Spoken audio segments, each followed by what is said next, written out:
Welcome to what is going to be probably not a very long video, but one that might be a little bit useful to you if you're looking for any essentials to add to your PSVR2 setup. This ranges from comfort to glasses wearers to basic settings on the headset, some things you might want to change or some things you might want to buy.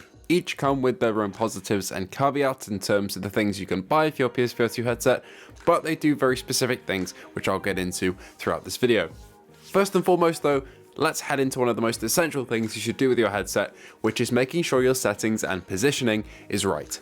First of all, you'll want to check reference images between the PSVR2 promotional material and how the diagram on your PS5 will show the headset sitting on its example human being to make sure your headset isn't too high or too low. I get a lot of comments below from people saying how the headset looks a little blurry through the lenses, and while it isn't crystal clear like real life to that extreme, it is a very clear headset if you get the right sweet spot, but that relies on the headset itself, and most importantly, the back band that sits on the back of your headset being in the correct position. Not too far below your ears, not too far above, but sitting in that nice sweet spot in the middle. It will be slightly different for everybody based on your head shape, but it is important to play around with that and try and find the visual clarity that you're looking for before you get into a play session. That might be obvious, but a lot of people do miss out and just put the headset straight on. The same goes for the eye tracking. First of all, head into your quick menu by pressing the PlayStation button while the VR headset's turned on, head over to the card which says PSVR2 and make sure in that menu that eye tracking is enabled to ensure the best visual quality in games that utilize it, and also head over to the IPD adjustment menu, which will also boot up when you first plug in your headset to make sure that your eyes are correctly adjusted to the lenses. Now that basic info is out the way, let's go from the boring stuff to the more exciting stuff, which is accessories. Now that you're hopefully seeing straight, you might be having some comfort issues or difficulties with wearing glasses or having the headset pushed too tightly on parts of your head. There are several solutions for this. One is to play around with the actual positioning of the headset, like I said earlier, and see if you can make it sit more comfortably. But if it really isn't just sitting that right, and that is the case with quite a few people, you can look into some alternatives to help with stress relief from your head. One of the cheapest is VR Comfort Kits. The one that I choose is the VR Cover Kit, which along with everything else is linked in the description.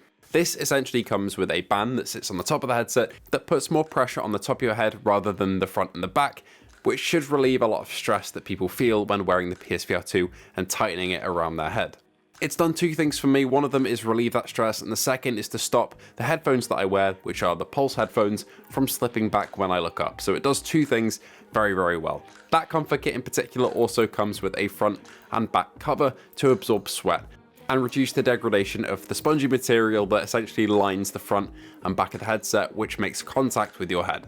So it does two things at once, and I'm incredibly happy with mine. If you don't want to splash out on that and just want to get a head strap, there are plenty online that you can look for, which work great as different alternatives, as long as they're adjustable via Velcro. Alternatively, if you want to splash out completely on overhauling your PSVR2 setup in terms of how it sits on your head to a more drastic level, you can take a look at the Globular cluster.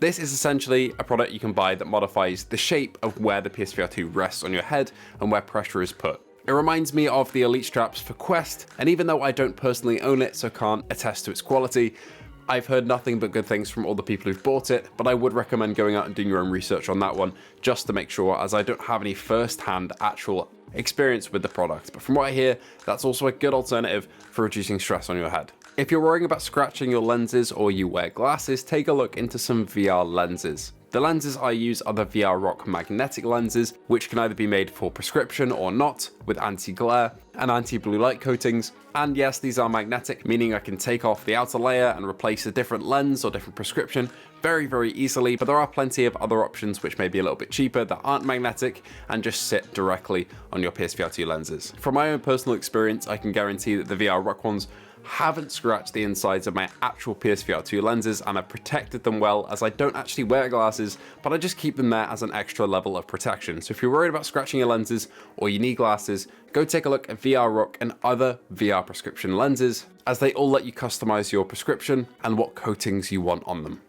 For those of you who travel with your PSVR2 like I do, I would recommend a PSVR2 hard carry case. I actually have one that was originally built for the Quest 2, and it fits the PSVR 2 fairly snugly. I was a little bit concerned at first because it is quite a tight fit, but from the many trips I've made with it, it has been perfect at housing the PSVR 2. These are easily searchable on Amazon and have really given me peace of mind when traveling with the headset. And you can also fit the controllers inside each other in a way so they actually sit inside the case and you don't have to worry about them smacking around in an external bag or on their own, say in the car when you're making a trip. It puts your VR headset into a very portable package, and I'm really happy with mine. So if you travel and you're worried about damaging your PSVR 2, go grab yourself a hard carrying case.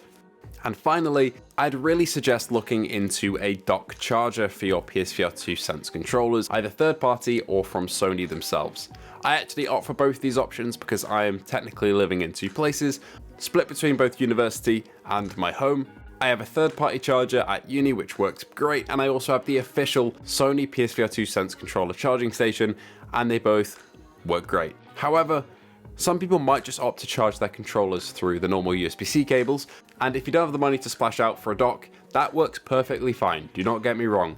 The only thing I would say is that the battery life on the Sense controllers is not absolutely incredible, but if you've played a long play session and forget to attach the USB-C cables to your console or an outlet, and don't put your controllers on charge between sessions, you could come back and find that your controllers are dead. Where the dock comes in and solves this problem is that you just put your controllers straight on your charging dock, they charge while you're doing whatever else you're doing, and you come back to a fresh, full charge set of controllers every single time, and that honestly just gives peace of mind. I have the same for my normal PS5 setup with my DualSense controllers, and it just means I never have to worry about charging ever again. If you're going for third party, make sure the reviews are solid for them, but I can also say the official Sony Sense controller charging station is pretty damn great. So there we have it, my own personal essentials for PSVR 2 in terms of comfort, making sure the device works properly, and peace of mind with controllers and transport. If you have any other PSVR 2 accessories that you personally use, please do let me know what they are in the comments below, because I'd love to hear what you guys rely on day to day with your PSVR 2. Anyway, thank you for watching, hope you did enjoy. If you did, feel free to like and subscribe, and I hope to see you all in the next video.